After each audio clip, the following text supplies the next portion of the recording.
Have you ever heard of Oompa Loompas? How about the Flesh Lump Eater, or Aunt Spiker and Sponge? Well, you are about to embark on a journey to meet the creator of these characters, Roald Dahl.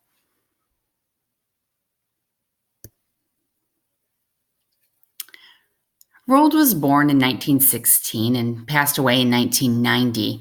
He was born in the UK and his parents were Norwegian. He spent a lot of summers in Oslo, Norway with his grandparents, but in between, he did live in the United States and he wrote a lot of books in the United States.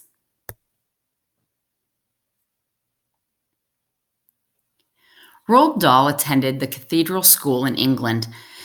He didn't care for school too much. He actually hated the school structure. He hated rules most of all of anything. He pretty much despised all of school. He got in quite a lot of trouble for him. He put a dead mouse in a shopkeeper's candy jar one time, and he ended up being severely beaten by his principal for doing that, which caused him to be kicked out of his school. So he ended up going to multiple different schools growing up, but basically he just hated school. When his mom asked him, "Hey, do you want to go to college when you finish school?" he said no, he would prefer to go to faraway places like Africa or China. So he had no desire to do anything like that. He joined the military. He became a fighter pilot in Kenya during World War II. He was injured in a plane crash and then was moved to Washington, D.C. To do some more military type of work. But it was there that he started writing some short stories and was published in the Saturday Evening Post.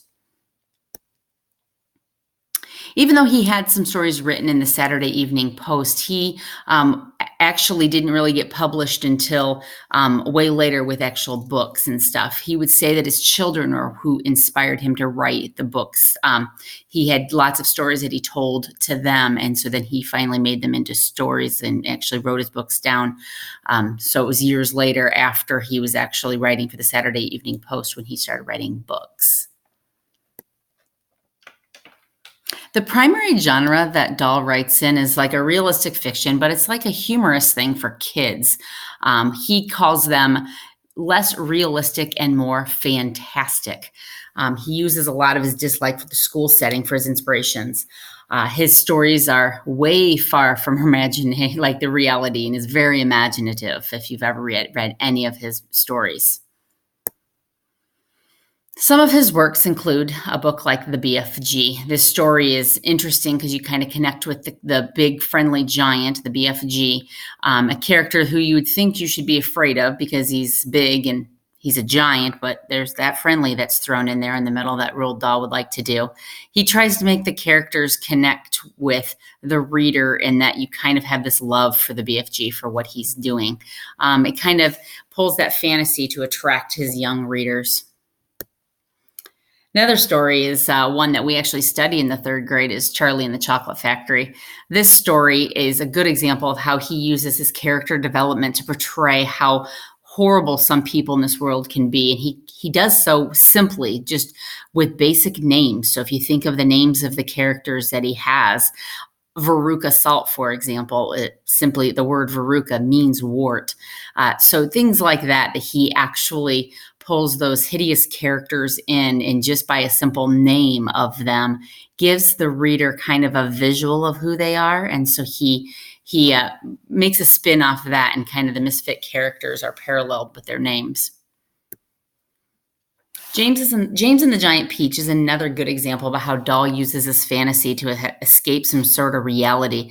His kids oftentimes in a lot of his books have a very troubling past and a troubling family situation or a school situation. And I imagine this to be something similar to Roald Dahl's real life and when he was growing up. But he has a way for kids to escape these bad situations, and the Giant Peach was one of those. So James in this story was able to get into this peach and go into this fantasy world with this peach. So it's kind of a good way for the kids to really think through, an idea of crawling into a fruit sounds just ridiculous, but James ends up meeting these heroic animals that kind of rescue his life. And so James becomes this character that all the readers want to save. The published works that Dahl has are many. He has got over 34 different books that he has written and published, but he also has lots of different screenplays and anthologies that he has written as well.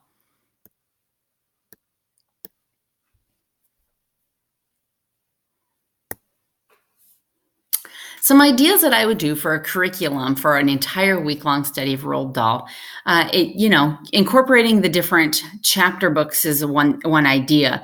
I would piece out some of the chapter books and read pieces of them at a time, but we would basically go on a journey studying different multiple chapter books to work on character development, visualization, adjectives, different character traits, and descriptive narrative writing. So on day one, I might read a book like The Fantastic Mr. Fox. In this story, there is three different farmers and a fox, and the fox tends to be a little bit smarter than the farmers in this story. And so in this activity, I would have the kids do a visual a description of what these characters look like. And so use some adjectives to describe each one of the characters, as each one of the farmers represents something different. But then the fox also has some different character adjectives to describe him as well. But then also connect, how do those character traits make the story connect together? Why does this character have to be this way in order for the story to continue the way it is? So basically connecting that character trait along to how does it continue with the story and how does it contribute to the plot. On the next day, I would pull in Charlie and the Chocolate Factory. In this game, we would play some great games where we think about how each one of the characters has different traits about them and different actions that they portrayed. And so I would have the kids pair up each one of these characters that I've listed here to go along with each one of the different adjectives to describe that character. It would be kind of a fun little game that the kids could play.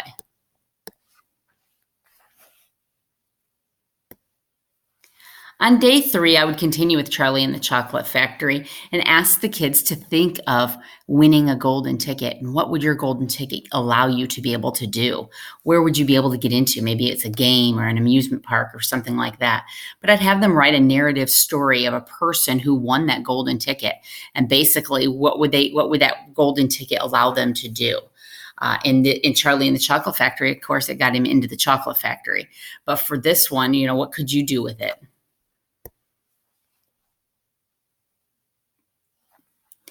For the 4th day, I would use James and the Giant Peach. For this, we would work on a lot of descriptive words again and think about how our writing can help the reader to understand exactly what it is they're seeing. And so get a visual in there. So we'd work on adjectives and adverbs through writing. We would use descriptive words. We would think about, where would you want the peach to take you? What would you want to escape? Consider that fantasy land or a magic place that only would exist in your mind, and describe that. Now, what kind of an amazing place that peach took you to. On day 5, I would use George's Marvelous Medicine. This is an amazing story about how the characters, the main character in this story helps his grandmother, who is really sick, and concocts this crazy mixture of medicine to fix his grandmother. And there's some mishaps that happens in between. So because of that mishaps, he ends up making some big mistakes, and grandma changes in quite a different way. So I would want them to come up with a list of ingredients to fix a problem that they might have. Maybe it's fixing like a bully, for example, or maybe it's fixing like a disease or anything like that, or maybe fixing understanding math, for example, and what kind of ingredients might you mix up for that to make that work out, and what would happen if you took too much of the medicine. These are a list of the references that I used for this project. If you have any questions or want to study more about Roald Dahl, reach out to me. Thanks.